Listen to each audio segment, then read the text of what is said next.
清明食潤餅糕，高雄臨街正義市場煞是有一擔，有真濟人客食了歹腹肚送病院。統計到今仔日下晡4點，已經有140人艱苦，其中31個人住院。衛生局佇咧12個人體內是驗出沙門氏菌陽性，毋但是要求這潤餅擔就要停業7天，嘛加重甲罰144萬。初六下晡2點，由高雄地檢署檢察官帶隊來到苓雅正義市場這檔賣潤餅糕的攤商來詳細調查。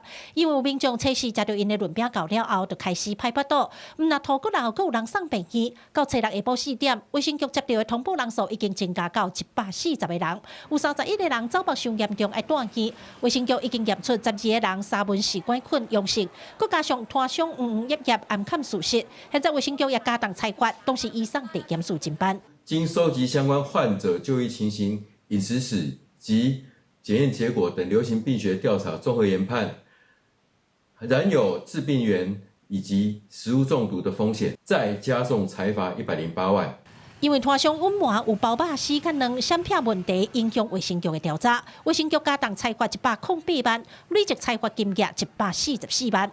除了正義市場以外，佇咧鳳山5街南宮菜市啊，也傳出有民眾清明去大頭買潤餅糕，登去拜拜。中晝拜山要食，煞鼻着臭酸氣。不過個當事攤商講，伊的物件攏是現日煮的，煮好就放冰箱，伊認為這是個人習慣造成的。我有甲講。你買回去，你就是愛冰在冰箱。你要食的時陣才擺，你袂使準6點買，你11點才食，迄物件絕對會歹去啊。應該是要冰的，但是一般要拜拜都不會冰。那如果要長時間放的話，建議還是放在冰箱冷藏保存，因為冰箱溫度是4度C。